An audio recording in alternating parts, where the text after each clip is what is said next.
All right, folks, welcome to Inside the Numbers with the People's Pundit. I'm your host, Rich Barris, People's Pundit. Sorry, I took that off because everyone's going to go on their shows today and they're all going to show you pictures of the assassin and who obviously now is in custody. And they're going to tell you things about him, what they think they know about him, what they don't, and there's going to be a lot of stuff, by the way, that's wrong, which we can try to correct a little bit here. But I am... I want to really go a different way here today because, number one, I don't like glorifying these people like that. I don't like giving them any notoriety whatsoever because I'm going to tell you what I think. And I maybe some of you aren't going to like it, but I think we need to broaden our horizons a little bit or widen our thinking, widen our scope of thinking when we think about political violence. And I think there are going to be different forms of it that we're going to have to start to identify. But the origins may, at the end of the day, be incredibly similar to a lot of these other issues in civil society that we have. And what do I mean by this? So, and by the way, we're going to fund this thing. I mean, the public polling project is going gangbusters. I'm stunned at how much has been raised in the last not even 24 hours because I didn't get a chance to even, locals, I told you about it and it was up, but I didn't tell everybody about it. I don't know what happened. It blew up. And the thing is like a third raised already. So I do think we will hit the campaign goal to be able to do this study.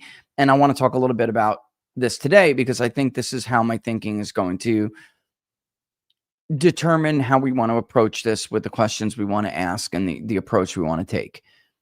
So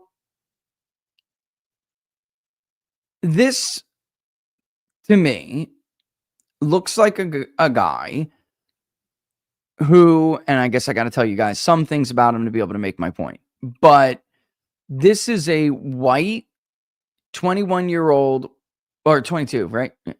Mormon kid who was raised by two registered Republicans. But I will tell you this, guys. Mormon Republican in Utah does not equal MAGA. And for everybody on the left, because they're trying to do their best to explain the stuff, the anti-fascism stuff that you can see on the casings and we're going to find out the results of these interviews. Like a lot of people who are saying, like, he was a Trump supporter. He was not. And I'm looking at his voter registration right now. You guys are citing the wrong. I almost said his name. You're citing the wrong one. You're looking at the wrong county.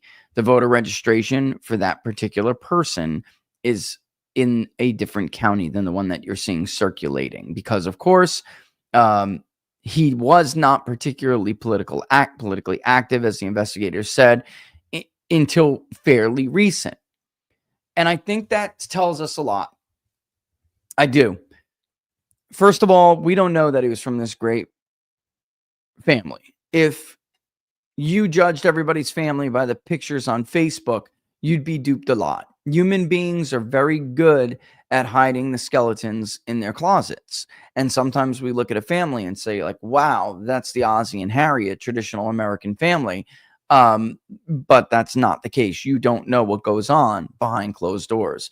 That all being said, you do have to give the father enormous credit for turning in their own child. I would like to say, and having known Charlie, of course, I wanted this person apprehended as fast as possible. I didn't want the FBI director tweeting things that are incoherent and contrary to each other within hours. I wanted him to be a little bit more responsible and instead only give the public information when you know that information is to be correct. When you have someone in custody and you haven't finished interviewing them yet, you should not say we have a suspect in custody. Like, that's not responsible. And I'm sorry, Bill, but I don't just dick ride the FBI all day and pretend like they do great work all the time. They don't. Like, and we'll get into this another topic for another time, but there is apparently information, we'll see if it's true or not, that is possible. Again, there was a ball dropped here. And I wouldn't be surprised because that's all these people do, is drop the ball. Too busy climbing up telephone poles outside of Trump Tower, listening to the wires they shouldn't have, then fighting real threats. I mean, again, folks, let's not forget this institution. So, in any event, to me, that goes a major red flag to hear the governor and law enforcement officials say that he wasn't particularly political until recently, and he got very political very quickly. Why does that throw off an alarm bell to me? Because when you are not immersed in politics and you are especially a young individual, a bright individual, as apparently this one is, and you have been basically sheltered from the real world, the outside world, which you can be in something like a Mormon family, and you're thrusted onto a liberal college campus like that. When you are politicized very quickly, you are susceptible to being radicalized very quickly. This happens with other forms of cults and ideologies. We have seen it with radical Islam, for instance, people who aren't even particularly religious, young Islamic men. They all have something in common. They're all searching for their place in the world and something to be a part of, and they're desperately looking to fill it with something. The same reason that somebody becomes a member of Antifa and basically throws away their entire life doing stupid shit, even though they were raised by what appears to be a somewhat privileged white middle-class family, is the same reason that you'll see people who are fatherless, for instance, joining MS-13. There is a lack of maybe perhaps preparation. I don't know. Well, this is what I'm saying. We have to study this, but we do know the profile of these people, and they keep coming up over and over again. I told you guys last week when we were talking about the mass shooting that I think the right is focused too much on just the fact that these latest shooters are transgender shooters in these school shootings. I just think it's the latest manifestation of something else that is going on. And in the 90s, it was the lone outsider skinhead type who would pull off something like Columbine, right? And now it's not. It's something else. It's taken another form. It's taken the form of like, there's still others and outsiders, but it's taken the form of like transgenders and furries and others, right? What at the core of it is something wrong with the male role in society. And then young males get introduced to it, and they don't, I mean, they don't have the ability to cope or deal with with the question of who they are and what their role is and where they fit in, and they become these different things. And I think what we're seeing here with this form of political violence is probably just another form of that, and that's tragic because none of this alleviates the role that the media and political parties play in this, particularly one political party that needs this in order to survive as a political party. All right. What the country, and I'll say this regardless, what the country needs to hear right now is not your attempt to spin your way out of it and say, oh, look, the guy was MAGA. The dude wrote anti-fascist stuff on his, and I could go through the different comments for people who just don't know what the hell they mean, but they're a bit incoherent. You got one that's kind of like mocking, it's not that was not a pro-gay slang. He's clearly if you read this, then you're gay. Like he's very clearly just mocking people who he believed to have perceived to be anti-gay, right? The other bulge thing is most definitely I don't get into the graphic parts of it, but it does appear to be a little bit incoherent. The only thing that threads it all together is that it does appear to be like anti-Charlie, right? Or what he perceived Charlie to be. Because, of course, Charlie is not a fascist. There's an actual economic definition for what constitutes fascism.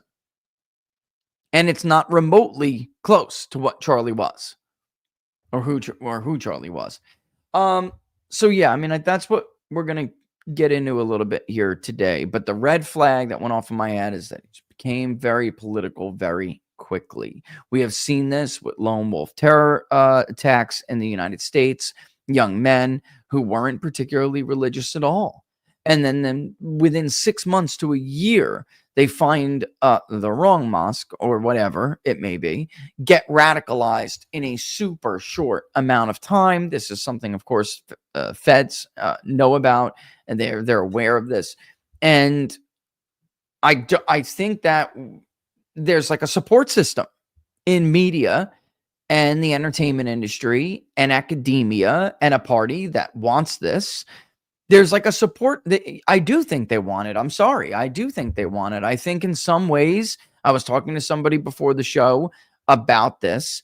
It's very similar to how Hamas treats different wings of their organization, where they have a political kind of wing, right? Which is like trying to affect political change through the process that is within the state. And then you have like this, the leadership wing, where it's like you got to get the followers somehow. It's someone's message. And then there's a militant wing, and it's loosely, maybe if that, connected and organized. Usually it's often very disorganized, but it's filled with recruits that make up this very profile that we're talking about. And these people are disenfranchised, lost, others, outsiders, cast aside, or at least they feel, in their community. I mean, people are talking, like speculating as if they know, like, well, see, it wasn't this, it wasn't that. Guys, he came from a Mormon family. What if it turns out that he was somebody who was wrestling with certain questions?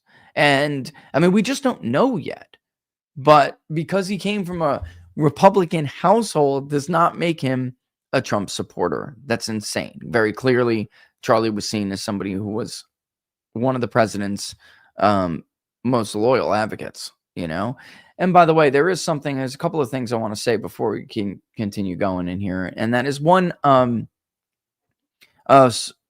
messaging with Jack back and forth. And Andrew, who I was really, he's a great guy. Andrew Clovett, who's Charlie's executive producer for the show. He's a wonderful guy. And I saw today that he brought in Jack and Blake and Tyler, and they left Charlie's chair empty, and they're doing a tribute show. And everyone was telling stories about Charlie. And the one that Jack and I were talking about was many years ago. And I started to tell this the other day, but I thought I'd share this with you guys. Many, I don't even remember, years ago, I had already been known, don't get me wrong, but like when we called 16, there was the reaction to it was like, oh, Nate Silver's going to attack this guy, and we're just going to treat it like it's a fluke, So then I had to perform even better in 18, or at least continue that performance, that level of performance in 18, to like that this was not a fluke, which I then did, right? And between that point and the presidential election, as like Florida, with Jack and Charlie, and Charlie was like, he couldn't stand Nate Silver. He knew I couldn't stand Nate Silver. He's like, well, that's good. Nobody hates anybody. I mean, his propaganda is propaganda. We knew what he was. And he was like, I'm going to help. I'm going to do whatever I can to make sure that you're the best in the business. I'm going to do everything I can to make sure that everybody I know, listeners, whatever, know that is true. And that's something that he all the time delivered on. And I don't know why he did it, other than that he did believe in meritocracy, and he believed it. Yeah. So there's that.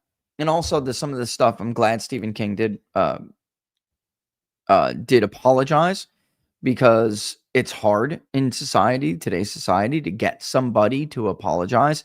But I would point out, guys, I'm not trying to like alleviate him of responsibility. And I'm glad that tweet went nuts, so people could see that, and it put pressure on him, and he realized, am I wrong? What is this guy talking about? And then he went back and he apologized.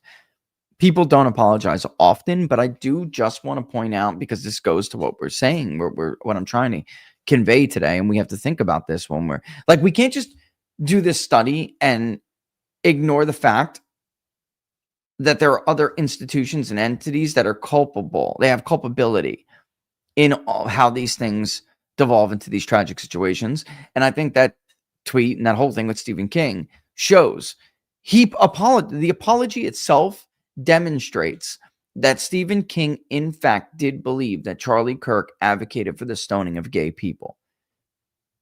He just realized after my tweet went nuts that that's bull and not true. I said, you didn't know, Charlie. So like, how could you act like you did? Like, how could you pretend like you knew what's in the guy's heart and what was in the guy's mind? And for those, I mean, obviously, Charlie's was a person of deep faith, and because of that, it's like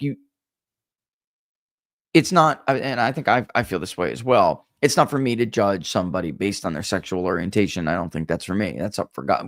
You leave that to God. But you do want to welcome them, and you hope that you can change their mind, right?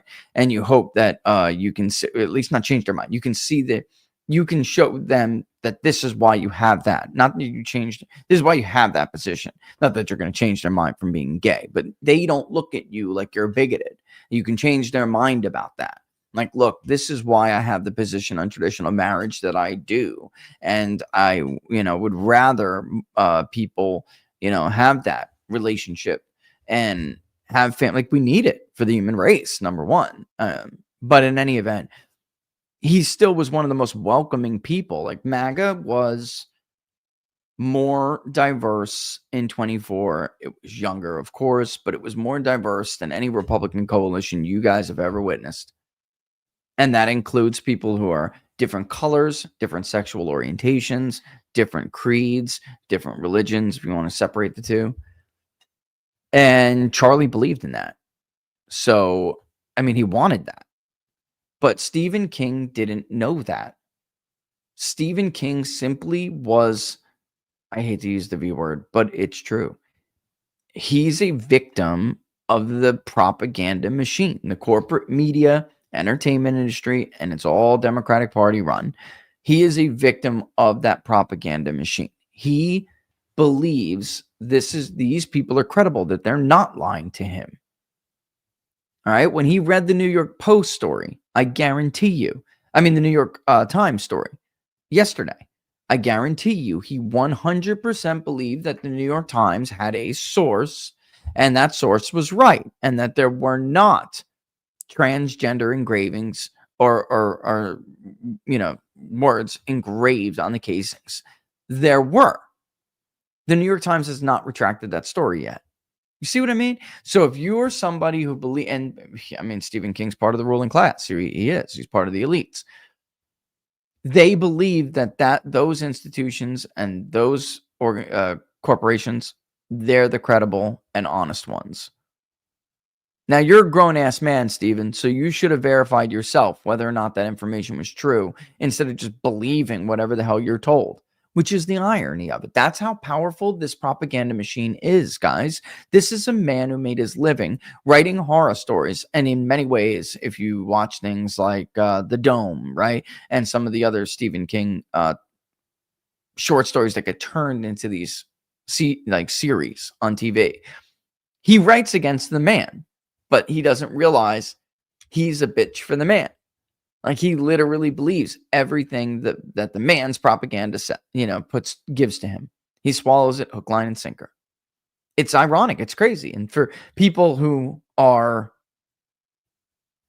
awake to it, who took the right color pill, you'll never unsee it. But you can stand and look at somebody like that and say, how do they not? How crazy is it that a guy can write stories where, and by the way, The Institute, that's another example. It's a new one that's out. That's Stephen King. He wrote that. It's not called The Institute, but it's based on a Stephen King story. This is about a government that cannot be trusted, right? A ruling class that cannot be trusted, that think that they have the power to control the future even. And they push nothing but BS propaganda, fake news like crazy while they steal these children. Yet Stephen King believes in that fake news. It's unbelievable, but that's the power of it. And they are providing an environment, and that propaganda is being used to help speed up the process of radicalization that can lead to political violence. And I thought I'd get a clip, which somebody got me, and they're working on I guess a montage video, and they were like, you know what? I think this may be my favorite clip of Charlie, and I want to play it because I think that it is actually like this is the best of what Charlie did. Okay, this is and this is why he was so effective. For coming up to the mic, and I want to try to win you over as a liberal for Donald Trump. So you're going to give me a chance, okay? I will, sir. All right, okay. That is a true open mind, so I appreciate that. Under Donald Trump, we had the border secure and it will stay secure. So those three things. We had a great economy under Trump, and it was easier for you guys to own homes. We had no wars, and you guys are closer to World War III than ever before. You guys that are all, by the way, military age, I hope you don't get into World War III because you might be drafted under the current circumstance, and you guys might laugh. But think about who is endorsing Kamala Harris. Dick Cheney, Leon Panetta, Liz Cheney. These are the warmongers of 20 years ago that got us into these wars. So I am not fear-mongering here, guys. The people that got us into these failed wars, by the way, this is 9/11 today, and we remember what happened on 9/11, and then we remember our terrible reaction on 9/11 when we decided to invade Iraq and Afghanistan. Let us never do that again. Let us never invade sovereign countries. Amen. And I think you would sympathize with that. I agree. And this is why we're seeing Bobby Kennedy, Elon Musk, Tulsi Gabbard, people that are card-carrying Democrats, vote for Trump and voice support for Trump, because what's happening at the Democrat Party is this very sinister combination. It's a party of censorship, it's a party of war, a party of open borders that is against actual traditional liberal values. I agree. So which way are you leaning? Can I get a hat? That's a good answer. Thanks, man. God bless. Thank you. Okay, so that's it, right? So that's it in a nutshell. And he's confronted, and we all are. So you have one side, and that's really who Charlie Kirk was. That's what he wanted to do. That was like what that clip you just saw was like his mission, you know? And in 24, he was starting to begin to realize that mission, you know? And I'll tell you, there weren't too many people when I'm like, look at the youth vote, right? You had Tony Boner, right, at Target Fart, we love to call him, and others that just jumped down my throat like, this isn't true, this isn't true, this is mirage. You had Republican pollsters, by the way. So the next time you see somebody say he was a Republican, yeah, well, Chris Wilson is supposedly a Republican, and he trashed the shit out of me for this. You know, it's a mirage. He's not going to do any better with young voters. He's not going to do any better with black voters. He's not going to do any better with gay voters, you know, whatever. All of these groups that we went over. And Charlie didn't believe that, because Charlie did that every day. And Charlie sat with people every day, and he felt it. He saw it. And to him, the data that we were collecting was just affirming what he believed. It was validating, actually, not affirming. It was actually validating what he believed was happening. And that was his entire mission, right? Right. All right. So, but so there's that part. That's what he was really doing with, and then there's another sinister side where you have somebody like Charlie and others that are basically trying to convince people before they go this other way. And let me do this exercise with you, and I know it's going to be controversial. If you would take Charlie and put him in a room with this kid, and this kid was not exposed to some of the other stuff that we're talking about, he wasn't exposed to the propaganda machine, he wasn't exposed to the lies that he very clearly believed. Otherwise, he wouldn't have wrote, "Hey, fascists, catch." I wonder what the outcome would be. Who put these ideas into this kid's head? And that's the struggle that will or will not eventually lead to political violence. because unfortunately, when you do demonize people like this, you dehumanize them in the eyes of millions. But the ones we have to really worry about are the ones who fit these profiles. And I'm not sure everybody fully understands, including federal law enforcement. Maybe they have a profile of who ends up these shooter types the same way they do with school shootings, right?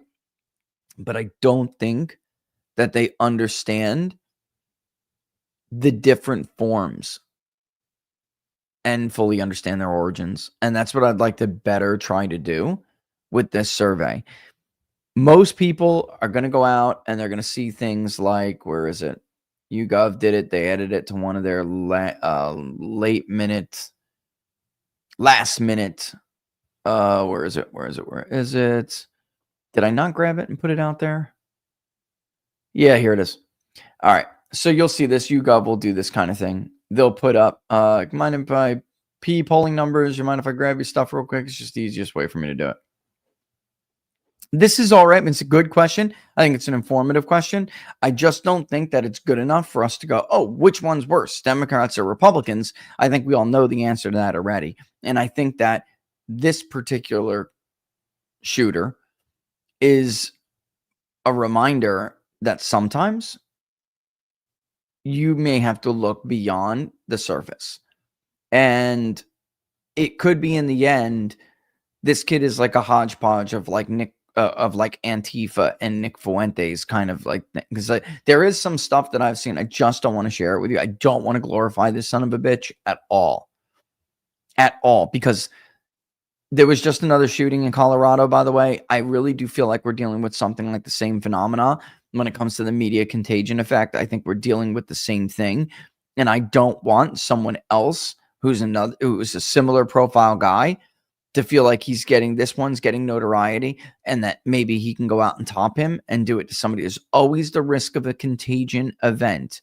And we should wait as a matter of, well, it's the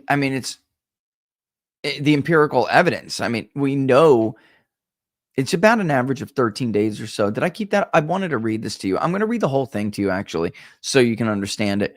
And I think there's like a safe time to start talking about more details about specific people, but we have to wait for the contagion period to be over. Otherwise, you risk a copycat, in simple words, right? We used to call it the Columbine effect. And now there's obviously more sophisticated work that's been done on it. And we understand that it's not just Columbine. It could be other events as well, or Columbine-like events. It could be other events as well. And I think we're in real danger of potentially having a copycat event if we don't handle this right. I'm not saying you shouldn't know about the guy. I'm just saying I'm not going to give him notoriety. Right? There's a reason why there was this whole academic movement, which the FBI themselves got onto and tried to convince the media to approach and treat these events differently, and they won't, because they're doing it on purpose. And I don't think it helps anybody to like watch our condoms, like watch how severely we condemn the media and others for their role in this. I don't think that's going to help anybody. I think this is the time for it. You know, the unity thing, all of that, it's a load of bunk. They only want unity when they're trying to escape accountability. That's the only time they suddenly want responsible rhetoric and unity. It's not the time to hold hands and sing Kumbaya with people who have been acting irresponsibly. It's not. Now's the time for accountability. All right. So here's YouGov. I'm going to throw this up. This is what YouGov did that with their overnight kind of snaps. They'll add these different questions. I do think that we have a very similar worded question that's in the mix, but I just think this one was too superficial. So, and our selection choices are different. It's on a different scale. But Do you generally consider it to be acceptable or unacceptable for a person to be happy about the death of a public figure they oppose? I don't think the wording is all that bad. I think, however, they're missing something. And that is that in the minds of these people who are doing this, it's not just that they're a public figure that they oppose. That question insinuates, or more than insinuates, that question is a consent or a concession, or, it's conceding that they believe that this is just a free exchange of ideas, and that public figure is on the other side of that free exchange of ideas. That's not what this is here. This guy believed that Charlie Kirk was like literally hurting people with what he said he believed to be hatred, a message of hate. So Charlie doesn't support gun control. Then everyone who dies from a gun is Charlie's fault, right? Charlie doesn't support transgender rights. So every transgender person who's denied a right, or even worse, maybe has something happen to them, is Charlie's fault. And Charlie likes it. And he's like reveling over these people being hurt. That's what they think. It's the same thing with Donald Trump.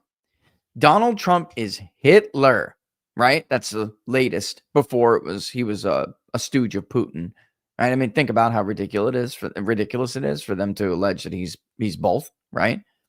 Which one is it? Is he Hitler, who the Russians hated, or is he a stooge of Putin? Like, it's totally asinine. It doesn't make any sense, right? But when you say Donald Trump is Hitler, these people aren't thinking this is a free exchange of ideas. And you know what? Donald Trump's just a public figure that I oppose because I don't agree with the ideology of Hitler. Like, that's not what's going on here. It's, oh my God, Donald Trump is Hitler, and if I don't stop him, people are going to die. The shooter in the case of Steve Scalise, the Republicans practicing for a charity baseball game, believed that Republicans were enabling Donald Trump, who was a stooge of Vladimir Putin. He was a traitor in the White House. And it was resulting, he connected the dots with that to, if it wasn't for the traitor in the White House, the Russians are stealing our health care. I kid you not, guys. And the last thing he posted was Elizabeth Warren. Actually, the last thing he posted was somebody's got to stop the traitor in the White House. But Elizabeth Warren, briefly before that, on the floor of the U.S. Senate, saying because of Donald Trump, millions of people are going to die. Because of Republicans and Donald Trump, millions of people are going to die. She said that on the floor of the U.S. Senate. And before the FBI could rip down all of his Facebook posts so you couldn't read them anymore, the only reason we have what we have is because we got them and screenshotted them based on a tip that we knew who it was. He posted that he had to do something about it. So in his mind, it's not that, oh, I just disagree with Donald Trump on the issue of healthcare. It's, oh my God, if I don't go kill some Republicans, millions of people are going to die. You see the difference? There's a huge difference. And that's the challenge with this survey. These results are bad enough. And that's the question. I'm not criticizing you, Gov. I think they did the best they could in a short amount of time, which is why I'm not trying to rush out just to get clicks here like others. This has to be done correctly. I'm not criticizing them for it. It's just, I don't believe this is giving an accurate presentation of what we're studying here. Unless they asked different questions leading up to this question that would have made that more of the case. Like, for instance, to elicit whether or not they think political opposition wants to physically harm them, which is something we're going to do. Which comes closer to your view when it comes to people you don't agree with. Do you feel that they're good people, but they just disagree with your point of view? Or do you feel like your political opposition truly wants to hurt you? And then if so, we need to learn how to better measure who and how many people feel that it is justified to take violent action against them for simply doing what Charlie was doing, which was exercising his inalienable right to have a point of view and to speak about it in public.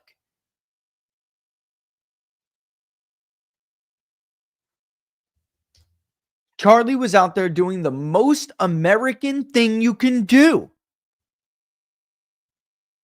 Make your case. Exercise your right to free speech. And because you believe that your point of view is right and it's just and it's good for the nation, the future of the nation, the children that are in it, you take your message out there, you take that point of view out there, and you try to convince people that that is the case with your point of view and that they should come on board. You persuade them, like we just saw Charlie do in that video. So this question I get, again, let's go over the results of it real quick. Geez, 240 already. I just don't want to do a disservice to this survey. I don't. And I want to get it right because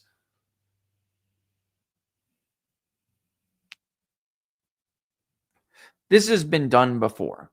This kind of thing has been done before.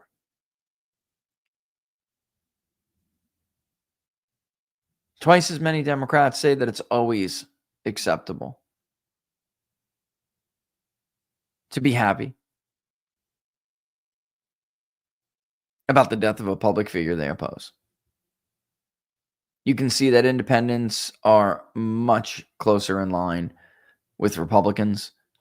Usually acceptable. Again, a near 2-to-1 margin. Republicans just don't think that it's ever acceptable.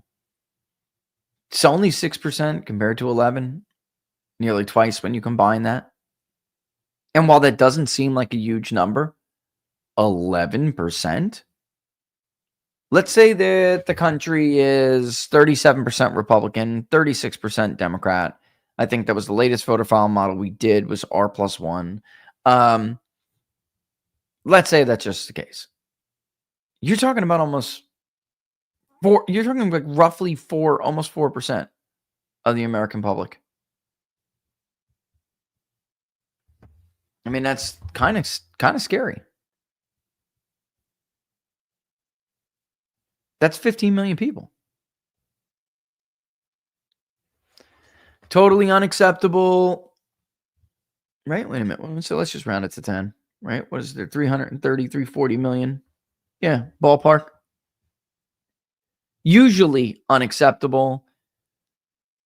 And why is it only 20% for independents and only 12% for Republicans? Because it's not usually in their minds. It's always unacceptable for a majority of them. Republicans, 77% that it is always unacceptable for them to be happy about the death of a political figure they oppose. 80% almost. 8 in 10. It's less than half of that. It's 4 in 10 for Democrats. Less than half. So again, I mean, I think we can do better than this, but I do think that this is like instructive, at least. It gives us a ballpark idea of what some other people are doing. I just don't think that it gets to the heart of it. I don't. We can do better than that. I think what we're going to find, and I'm not sure here yet, but I want to identify that, like, who are these, like, lonely, disconnected, and again, they're mostly young men. Even mostly young white men. And I think there's a reason for that. And I'm curious. I mean, it's a Friday, guys. Normally it would be a freewheeling Friday. So, but I think you throw your stuff in there and tell me what you think.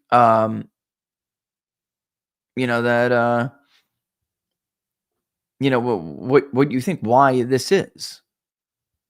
I just feel like it's hard, almost common sense. I just don't know the best way to approach it yet in like surveys, but I feel like being direct is the best. If we're asking people whether or not the role of a white male in American society, in progressive culture, has been so demonized, so thoroughly attacked, degraded, even the value of it, degraded, that this is almost like we should almost expect this.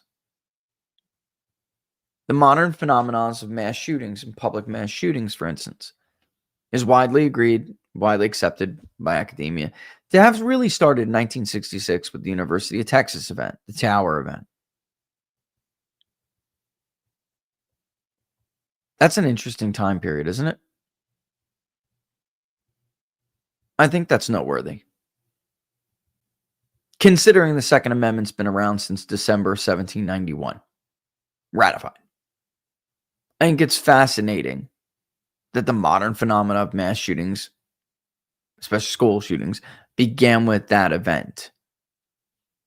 And throughout the decades, it's just taken these different forms. As societies continued to degrade that role and, to degrade the value of that role. As culture. And then later it would become society. Certainly the court systems. I mean, the white male is basically the only one who doesn't have a legitimate grievance in the United States of America. That's what we are led to believe. So why are we so cautious to try to, or why are we so cautious to just simply say out loud that this may be one of those horrible consequences of trying to revamp these roles or have like almost a social payback to that particular, that particular individual in society has to be punished and ostracized and made to feel like they're an outsider and the other. And we don't know what specifically is the case here with this kid. Like I said, this could turn out to be a lot of different things. I just want to caution everybody that, again, Utah Republican is not the same thing as a MAGA Republican, and MAGA is the one who is advocating for a return of that role and like a revival of it.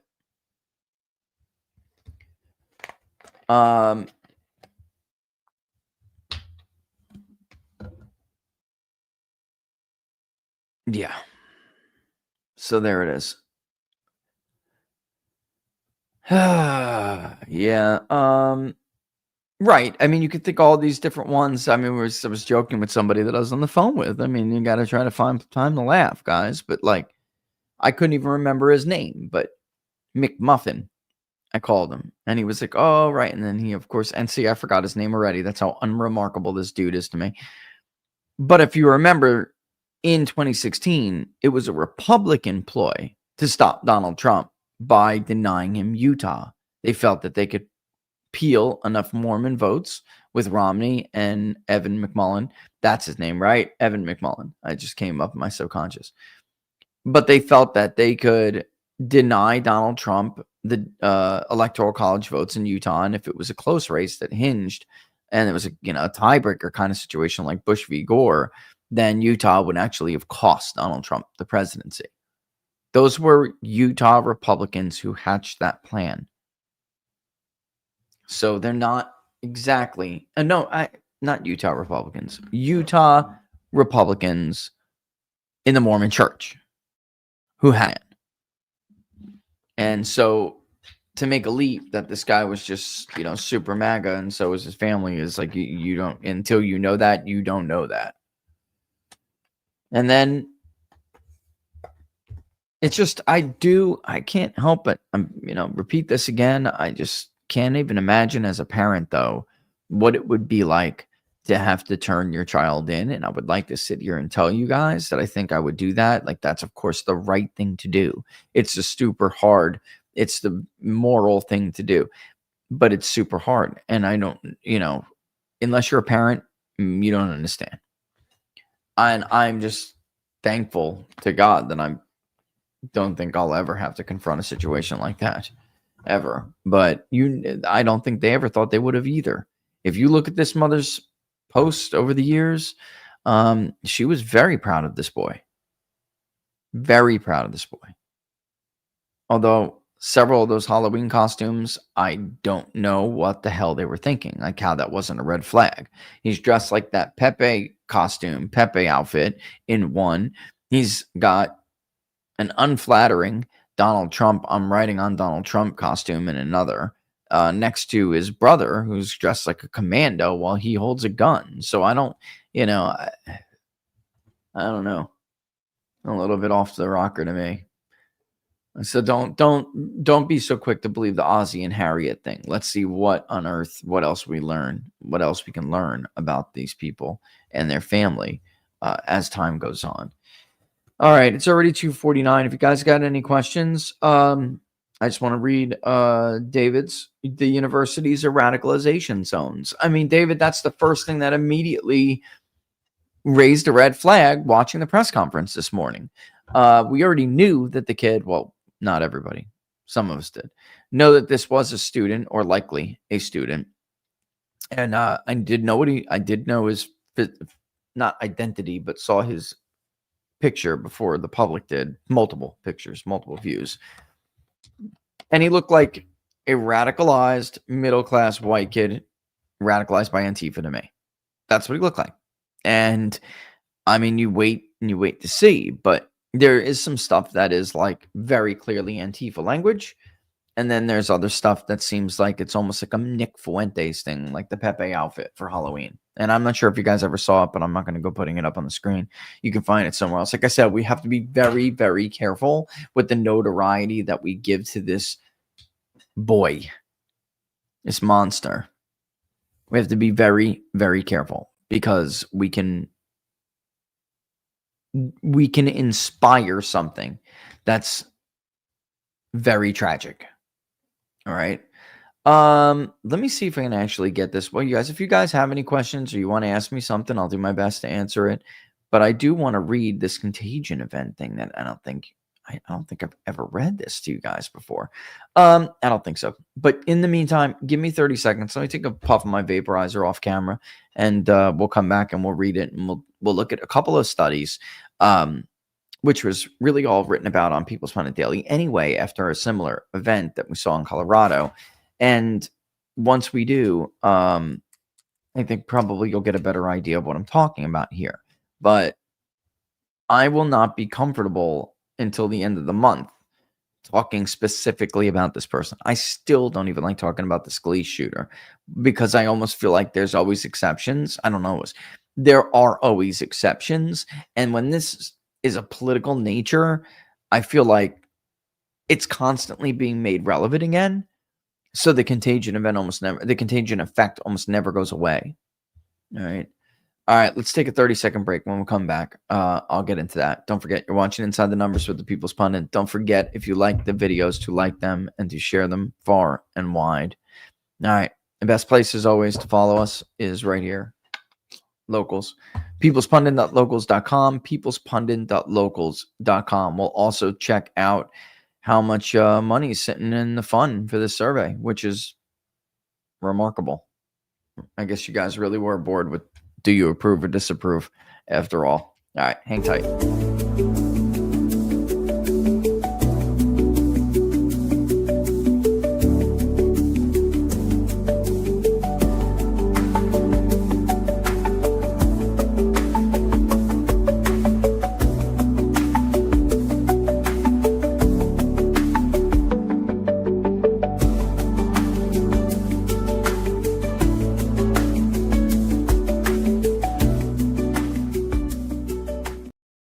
Let me just put this up because Jim tells you I totally agree. This is what's so weird about this. And this is why I'm thinking like maybe this kid will wind up fitting the profile more of a, I think they all have something in common regardless, even the people who end up assassins of political figures.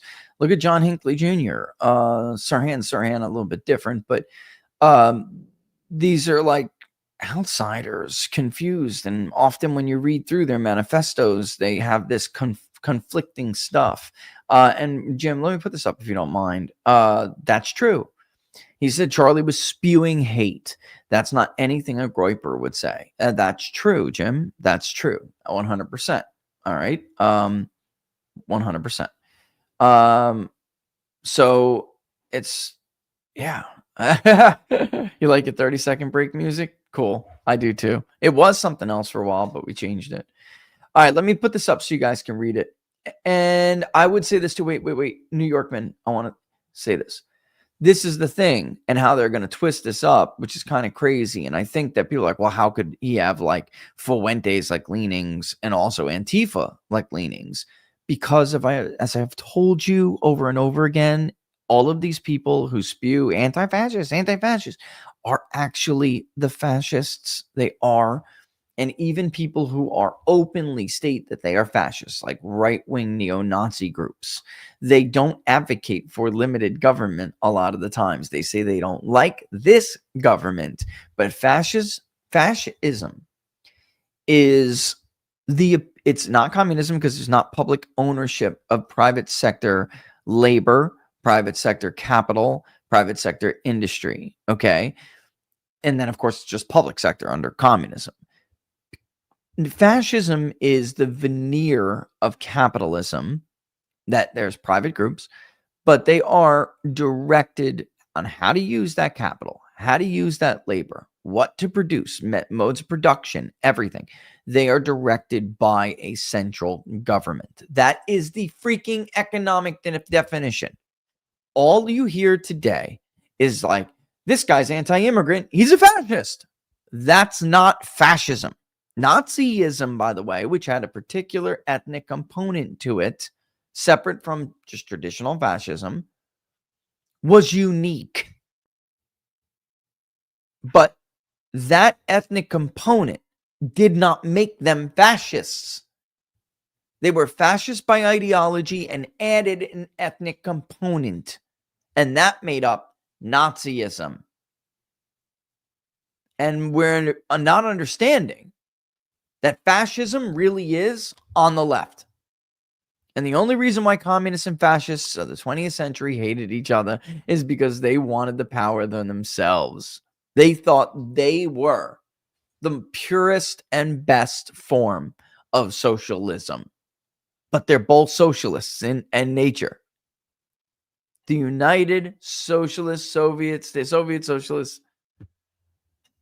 And then, of course, fascism. It's the Workers' Socialist, the German Workers' Socialist Party, Nazi. All right. I mean, so this is something that we did this to ourselves because after World War II, of course, we had Uncle Joe as an ally, and we didn't want, and of course, we had Roosevelt and Truman who were on the left. So we didn't want Americans, or they, not we. I didn't do nothing. You didn't do anything. They didn't want to paint Hitler as on the left-wing side of the spectrum like they were. So they put him on the right. But the American right is about small government. The American right is about textualism. And it's nothing to do with government control or government-centered solutions of anything. That's a big problem with how we see things. So thank you, New Yorkman, for that comment, because that's good. I am Norm. I'm glad you put that up. I will get to the starred comments in a second. Once we get done reading this, I'm glad you put this up because this is something I don't know the best way to ask this, but I think we have to gauge the level of pressure in the pressure cooker that is the American right now. Because soon, Norm, we're going to reach a point where they don't turn the cheek, mate. I'm worried. I'm concerned. As you can see, I think what's holding that back from happening is the result is shown and demonstrated by the results that YouGov put out. It's that they have a central belief system that's separate from politics. And that belief system tells them that it's not okay to revel and celebrate in the death of anyone. That we're all divine creatures of God, made by God, and we all have value. And that life is a gift. And the snuffing out of that life is not yours to do. And since it is a gift and it's beautiful and it's to be cherished, you don't celebrate anyone's loss of it ever, because it's permanent. And that only evil would do that.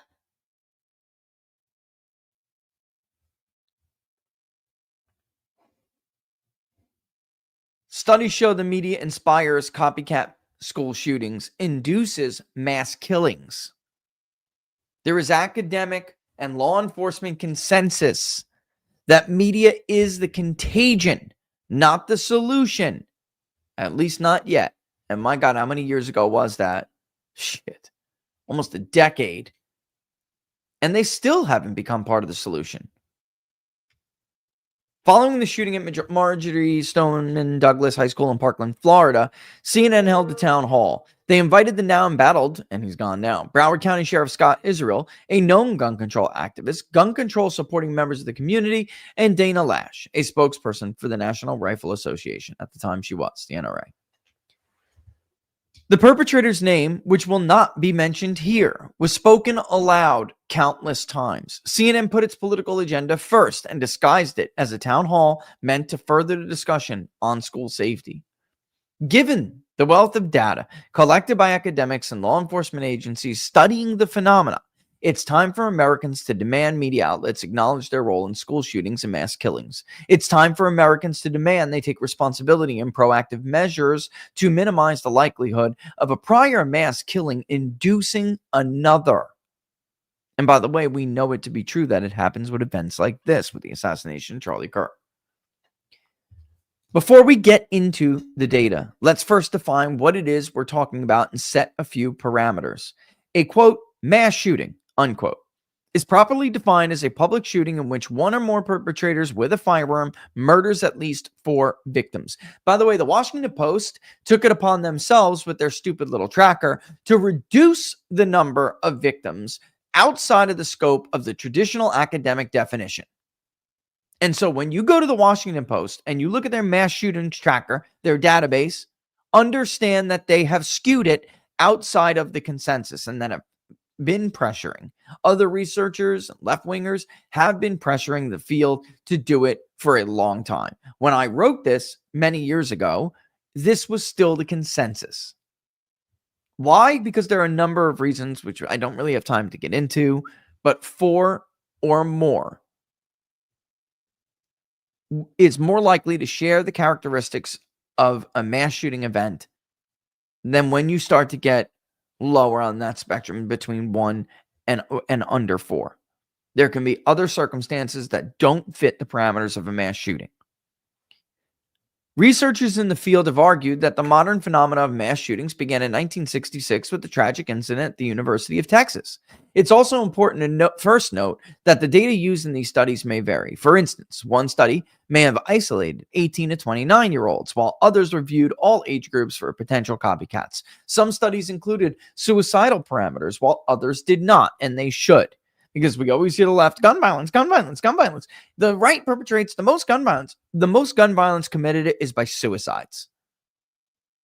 And it's frankly not even close. They get very cute too with how they remove urban gang warfare from these statistics. Nevertheless, the academic and law enforcement consensus is clear. The media inspires copycats in school shootings and induces mass murder events. The media is the contagion, not the solution, at least not yet. That being said, not all media outlets have refused to take responsibility, much to their credit. And you guys may, on the right, you guys may be surprised by what I'm about to read. Much to their credit, Mark Fallman and Becca Andrews at Mother Jones have done great work documenting what they called at the time the Columbine effect. On April 20th, 1999, 2 teenage boys fatally shot 13 people and injured 24 others at Columbine High School in Littleton, Colorado. Mother Jones' investigation shooting inspired at least 74 plots or attacks across 30 states. In at least 14 cases, Columbine copycats plotted their attacks on the anniversary of the original massacre. That's so very important. That's why I said some of these things, like I told you, they transcend the contagion rules, and which we're literally going to go over the equation in a second.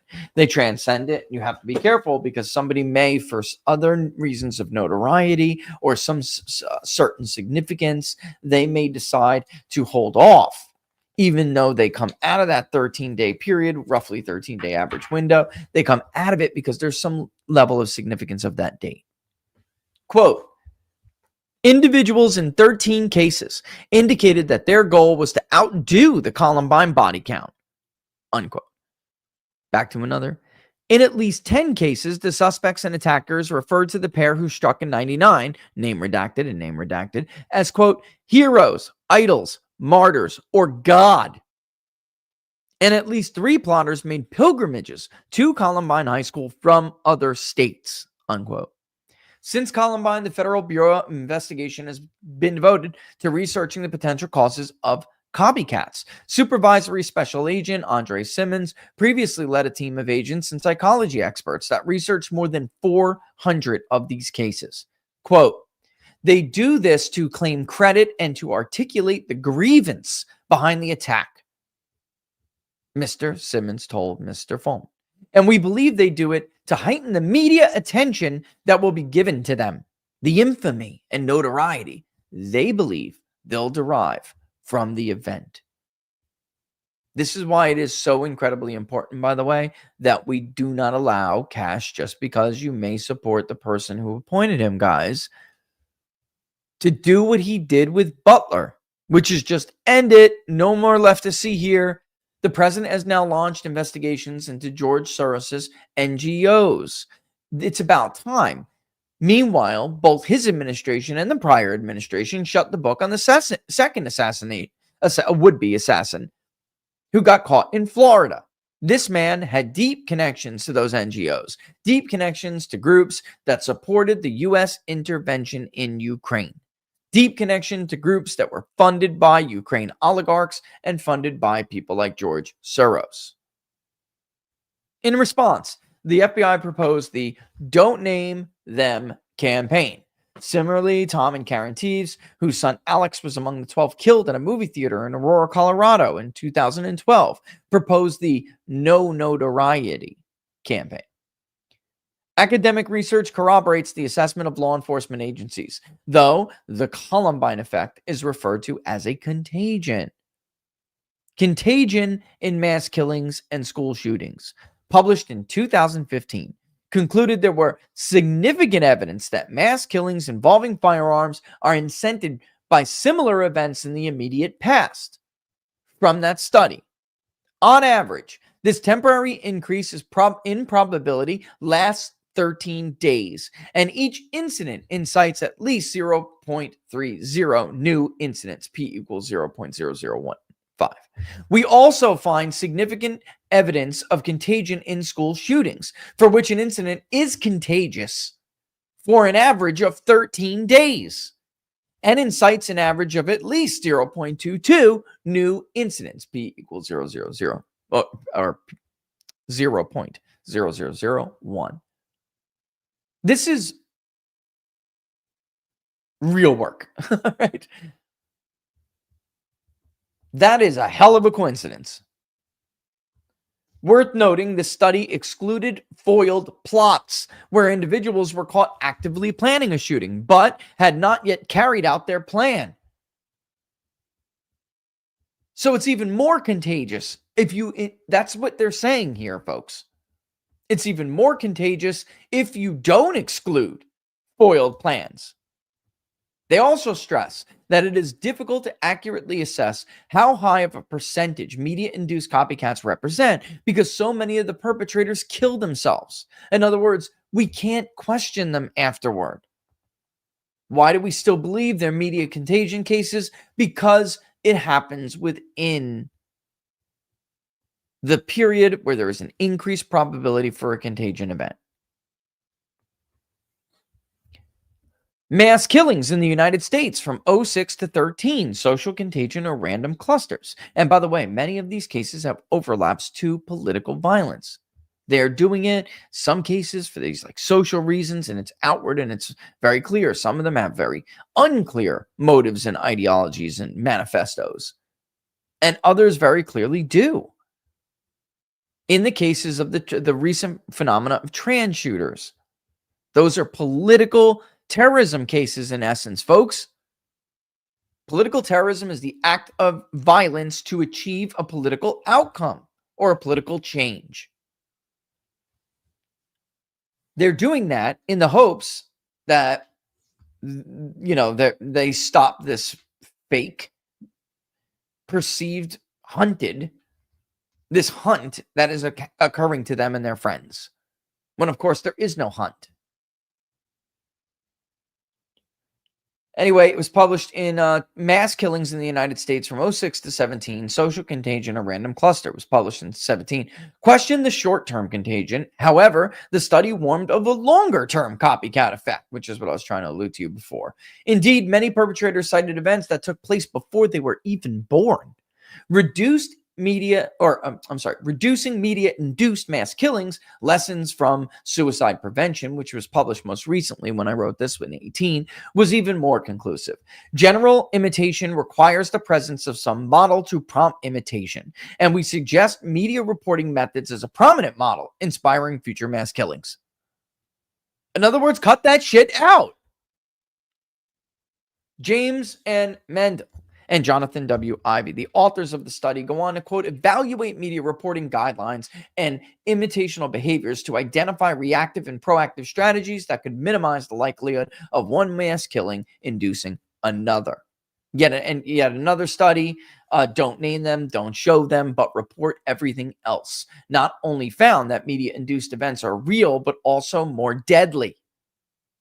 These fame-seeking offenders are particularly dangerous because they kill and wound significantly more victims than the other active shooters. They often compete for attention by attempting to maximize victim fatalities, and they can inspire contagion and copycat effects.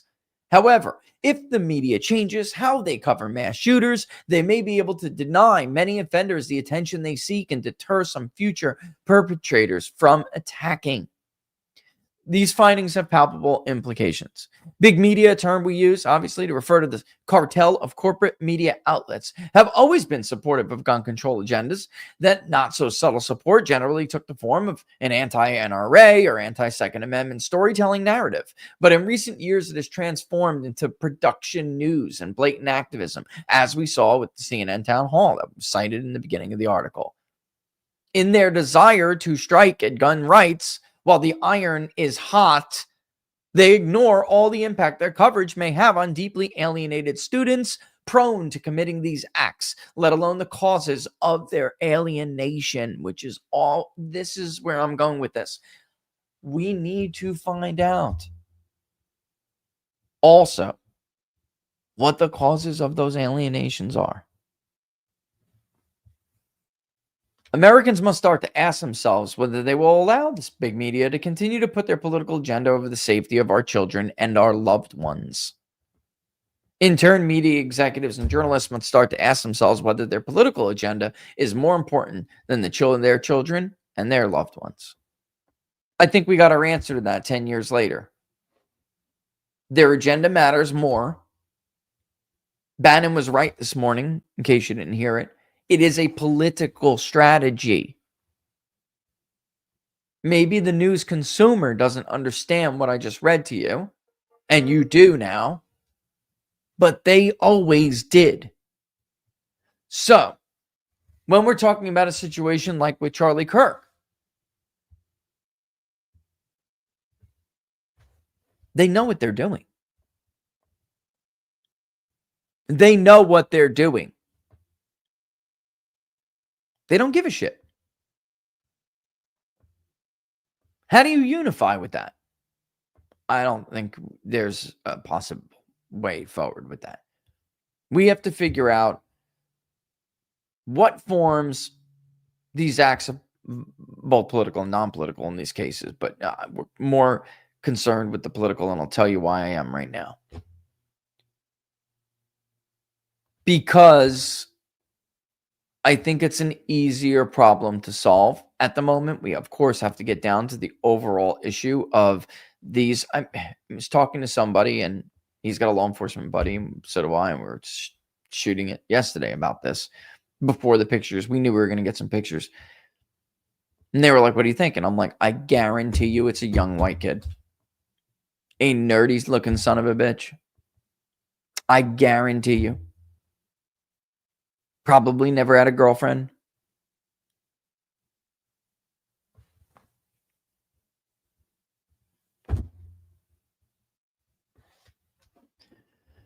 All right. Let's get to some of these questions before it's too late.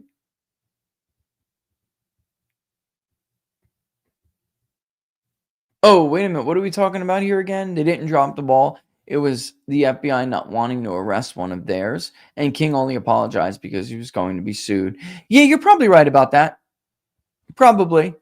And he's got a lot of money to be sued, you know?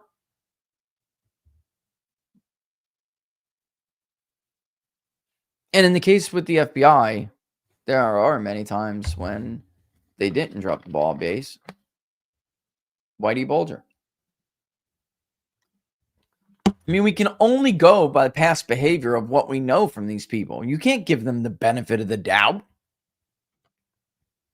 They let 2 men rot in jail for a murder that their guy committed. Same's true of the assassination of Malcolm X. You hear me talk about a lot. The trigger man didn't do any time. The shotgun trigger man didn't do any time. Nope. He was protected by the FBI because, of course, they nudged the Newark nation to do that, to kill Malcolm. And 2, I wouldn't call them passerbys, but 2 people got convicted while the shotgun trigger man, with a history of raping and beating on women, lived the rest of his life in Newark. He later opened up a youth center, and the lieutenant governor of New Jersey went to his funeral. So I hear you. I hear you loud and clear. It's like acting like these G-men or the image that Hoover wanted us all to believe. That was bullshit. It was always bullshit.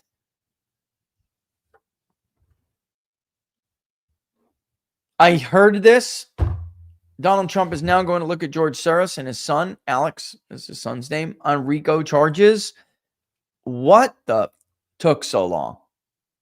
This guy, because it's more than just, I'm telling you guys, the groups, these NGO groups that are, I think that their role is to engage with these easily influence and lost souls, and to nudge them for the political party, to turn them into the militant arm of their agenda and their movement and their group, whatever it is that they stand for. And that's been true in a lot of these cases. And I wouldn't be surprised if we found out that is exactly what happened here, because of course there is already one organization which doesn't fit with the he was a Trump supporter narrative that it may appear he was a member of. And if that's true, also there's a picture of a young man that a lot of people, prominent X accounts, I didn't see it anywhere else, but I did see it on X, where they're saying that he was a member of, I think it was like the Democratic Socialists of America or something. And that is not him. Don't share that post. So I feel bad for that kid. He's about to be berated. It's dangerous to share that. The kid could get hurt. Certainly, he'll be smeared over it and harassed over it. It's not him. And I did what I thought was right. Hey, you take the post down. This is not true, but they haven't. They left it up there. So, don't add to that. That's totally unfair when something like that happens. By the way, we have a viewer right here who was a victim of something like that who was at the event with Charlie Kirk. He was actually detained. Andrew, did you go on Good Morning America? I heard you were going on GMA. He was detained. We had some people joking in here because we thought basically, to be fair, Andrew, you look a little sus. But then we're like, oh, this is legit serious. And you got Cash, we got somebody in custody. Dude, conduct the interview first.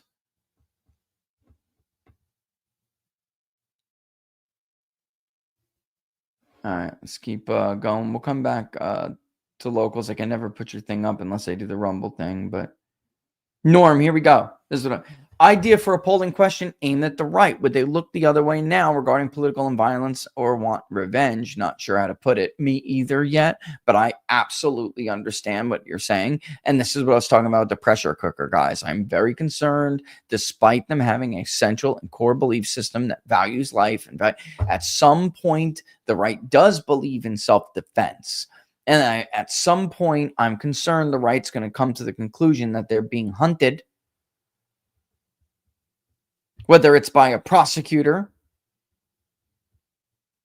a deluded Mormon kid that got sent off to college and was radicalized to hate Charlie Kirk over a year, or whomever, or whatever,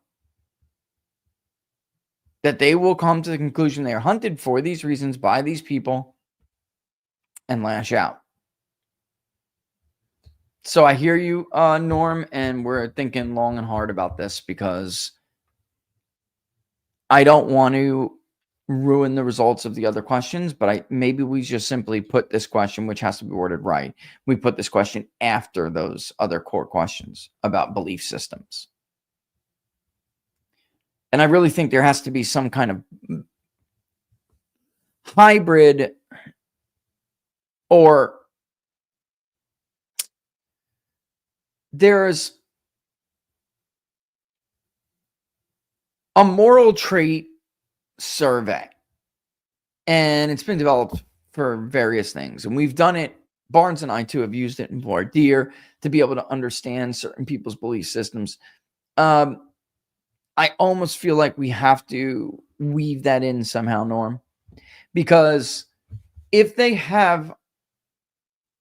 score if their score indicates that they have a high moral foundation, I wouldn't be surprised if it also turned out they had a higher resistance to this. And I think overall the right does have that.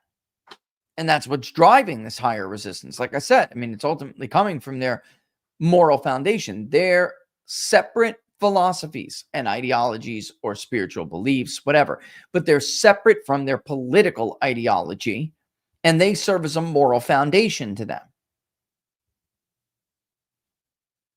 We'll see. But who knows? Maybe after some point I'm wrong and they just lose it and they get sick of it, Norm. How long do we expect them to just take the other end of the ass end of the entire handicap?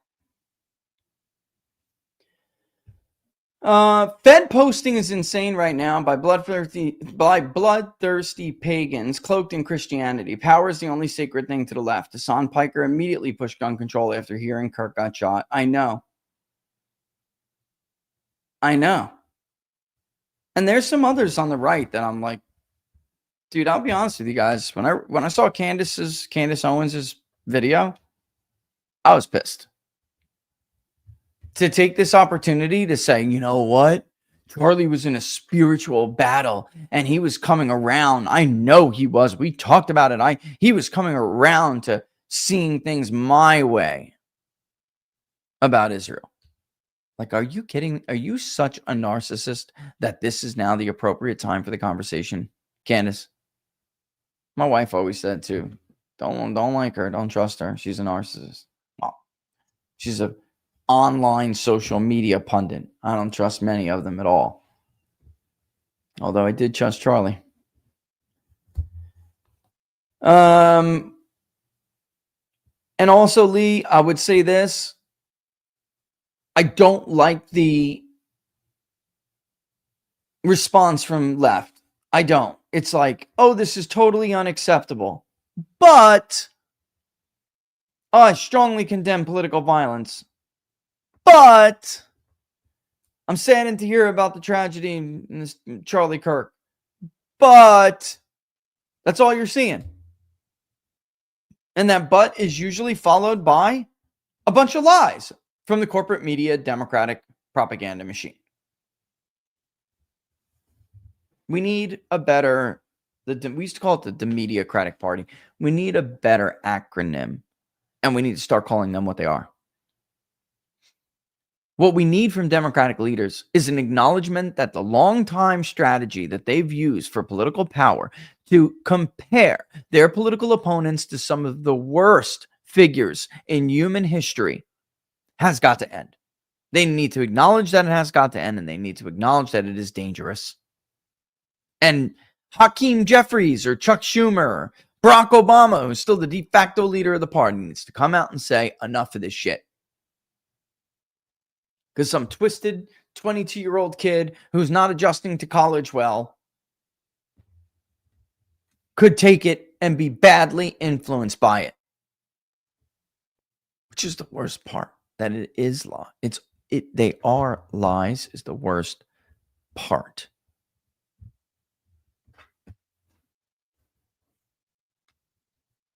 John, I'm sorry, Lester. I never try to listen to him often. My friends and I are agreeing. God bless the family to be. Prayers to his wife. Thank you for that. But prayers to his wife and his children, John. And I mean, let me tell you, those those Turning Point guys, that crew, they were tight. My heart goes out to all of them, to Tyler, to Andrew. It's just so horrible.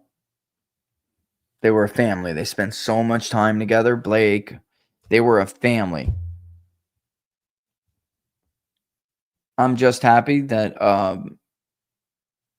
I'm just grateful, that I was able to have the time and experience that I did with him.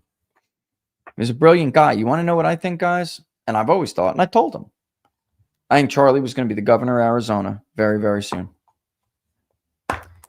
I think Charlie could have been president of the United States. I do. 100%. 10 years from now? Easy. Definitely would have been the governor of Arizona. Charlie Kirk would have won Arizona, but like a lot. A lot. And one day he could have went on to the even greater things. So I agree.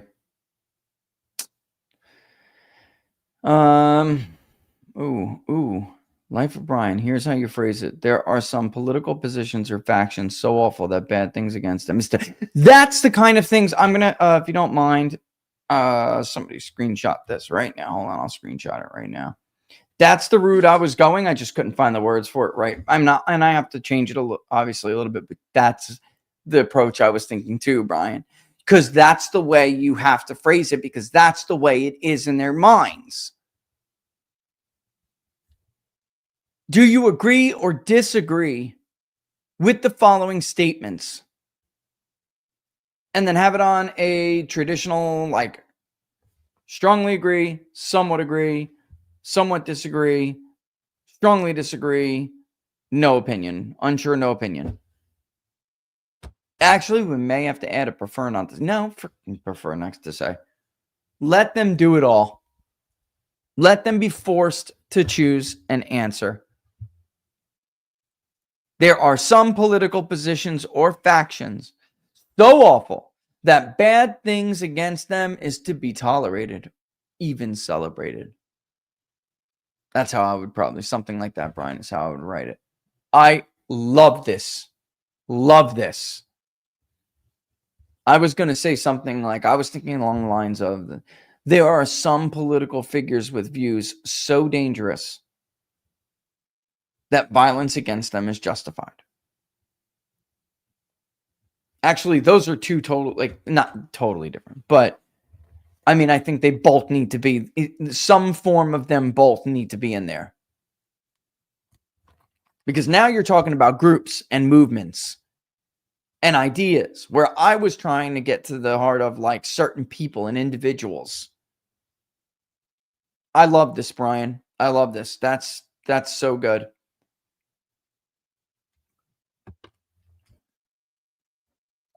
And this is a tough question right now, Charles Ratcliffe. I am disgusted enough to get into politics, get involved in politics. What is the best way to begin having an impact? No interest in being public facing, skills in business organization and admin, private and volunteer orgs. Charles, the best thing you can do is that there is a wealth, you can help Charlie carry the torch forward. There's a wealth of unregistered voters that no doubt share or at least lean toward sharing your political positions. And this is something that nobody has even discussed yet, because people have been focusing on like, Charlie's irreplaceable. There's never going to be anybody who can do what Charlie does. And we're all going to watch back and love those exchanges that he had with those kids on campus. We're going to love it. But Charlie did more than that. Charlie was the first person who was like, you're right, Rich. You're right. This has to be done. What do we do? What do we need to do? When I said after 2020, everyone stopped bitching about voter fraud. Yes, they steal elections. The answer to that is not to cry, bitch, and moan about it or think you're ever going to get rid of absentee ballots anytime soon. The answer is to register. Look, all of these people who they don't even know about. And also to get your low prop people out so they can't fill in ballots for them anymore, because that's where they're getting it from. Go see the indictment in New Jersey before you try to say that doesn't happen. It does. Philly, Atlantic City. It's 2 indictments alone right there. That's what they do. In fact, because Turning Point and other groups did that, you saw certain people get caught in Pennsylvania. And there were district or county, state attorneys who opened cases on some of these groups. One walking around in Pennsylvania, even though they're based in Arizona. By the way, that group was funded by George Soros. We know that now.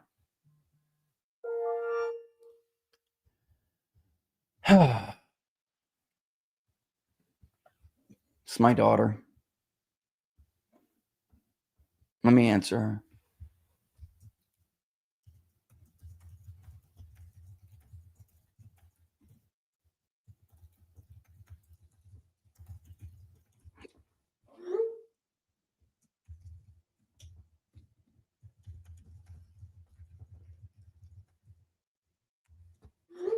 All right.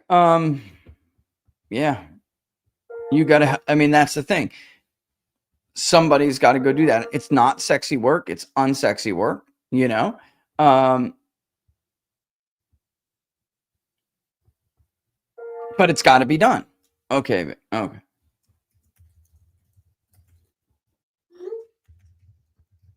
I'm telling her, everyone can hear you.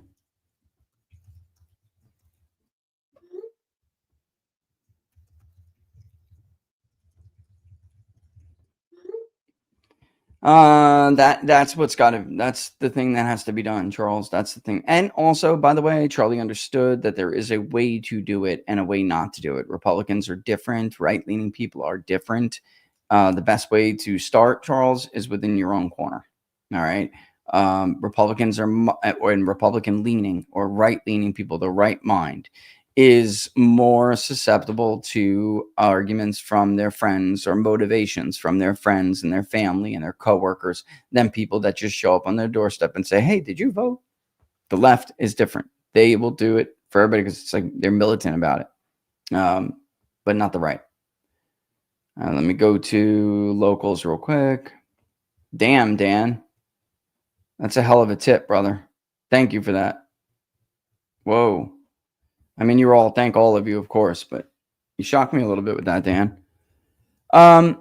Yeah, listen, there is a link issue with one of the payment gateways on the poll. Otherwise, the whole thing probably would have been funded by now. Was it the top one? PayPal is working just fine. Okay. Others are getting through with their credit card or their business or their debit card with one of the Stripe methods. I don't know if you're clicking on Stripe, credit card, or just credit card. Okay. So, um, try to use the PayPal one or try to use the other one that you did not use until we figure out what is going on. There was an update with the plugin that handles the payment gateways and everything, and I don't know what the hell's happening. Also, PayPal went through a huge change. They no longer separate business from personal, and it's all under one thing now, and it's a total pain in the ass if you're a small business owner. I mean, if you're a business owner, period. We got it handled and taken care of with our clients at Big Data Poll because we have a portal. If you're a client of Big Data Poll, you get a portal. It's cool. Your company gets a profile. There's all this really cool stuff. You can always visit your polling history and your archive, invoices, estimates, proposals, plans, by the way, Charles, like, things like that. Yeah, and that is done and handled. But for some reason, the public polling project's given us a problem. And I can tell other people are successfully getting with Stripe using the other method, which means they're using like a debit card or a credit card. So I mean, we're doing what we can. Don't give up on that and try to use the other one. And Crazed, honestly, I'm curious which one you picked.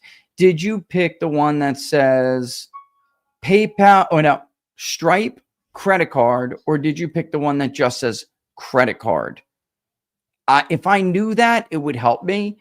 Barnes, like, he's not understanding me, and he tried it too. And I'm like, Robert, which one is it? I think he said it's the top one. And if it's the top one, that's weird to me. That's the PayPal Venmo one. And so many people have gone through PayPal. So I don't understand. But in any event, let me know if you do know which one it is, which one you selected, which one it was called. Please let me know. Son of a Mitch, 100% true. As a white Mormon Republican from Utah, Republicans here are very middle of the road and not MAGA. Not at all. Utah Republicans are not MAGA. They're pro foreign intervention. They're pro-ruling class. They're pro-centralized government because they themselves model themselves off a centralized power, the Mormon Church. They are not MAGA. Mormon Republicans are the ones, and by the way, the Mormon Church is getting crazy woke. Spencer Cox is a woke liberal Republican who's, by the way, widely believed to be in the closet, and I don't know why we pretend. Hold on. I don't know why Republicans in the year 2025 pretend.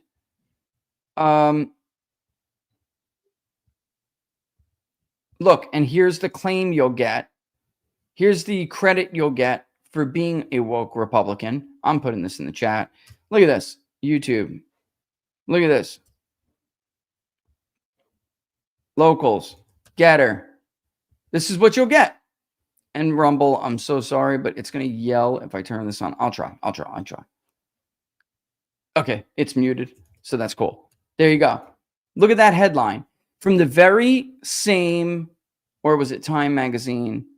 I believe it was Time Magazine that said the red state governor who's not afraid to be woke. That's the headline.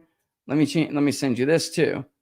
I mean, I'm just trying to explain to you that pretending as if a Utah registered Republican who's from the Mormon Church is somehow one of Charlie's own is a load of horseshit. That's absolutely a load of. They don't even like Donald Trump. They hate Trump's guts. They hate MAGA. Give me a break. They're super woke. They bend over for the left. They're doing whatever it is that they feel they need to do for their church to be left alone and survive. That's what they're doing. I mean, it's just not true. We can't, because we're afraid to offend people, we can't not say the truth.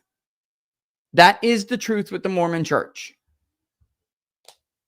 Look, he's a gun-carrying Mormon. He's MAGA. No, he's not. Holy shit.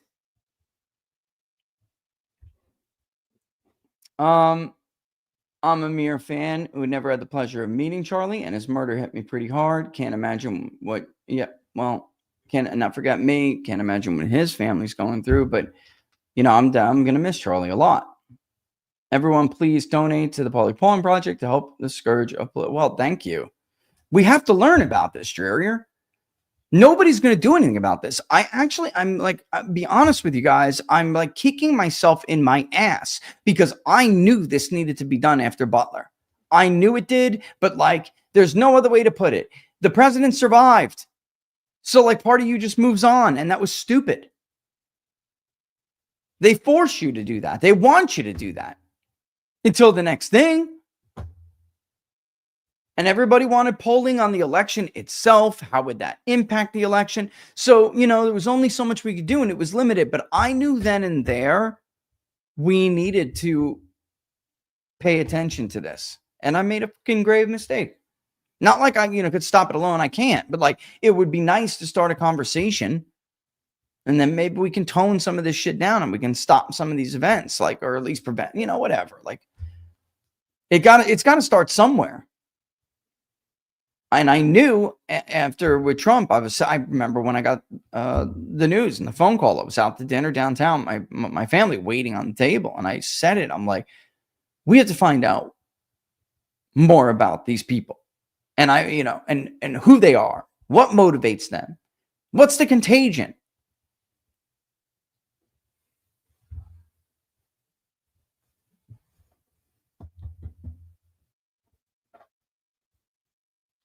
He was a very special guy.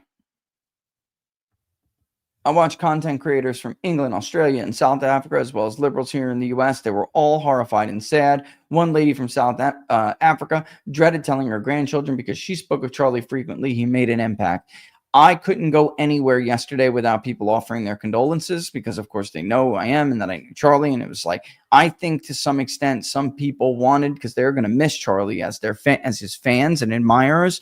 They were they were hurting themselves and they were going to miss Charlie. So they came to me in a way of like trying to connect with Charlie.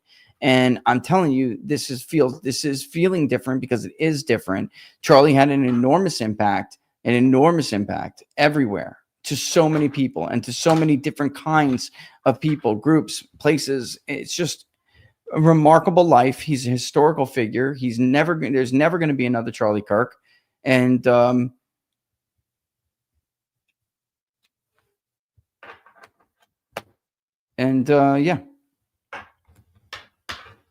that's where it's at.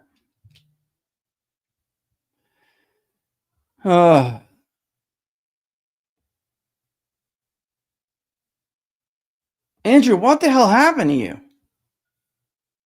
I mean, I just read your comment, and that's cool. He says you're motivated to help, to solve this issue.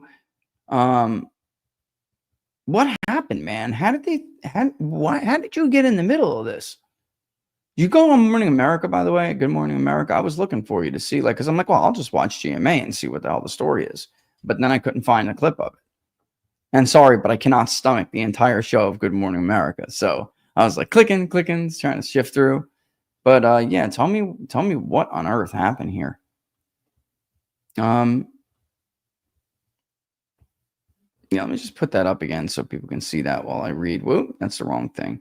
Just want you guys to see this.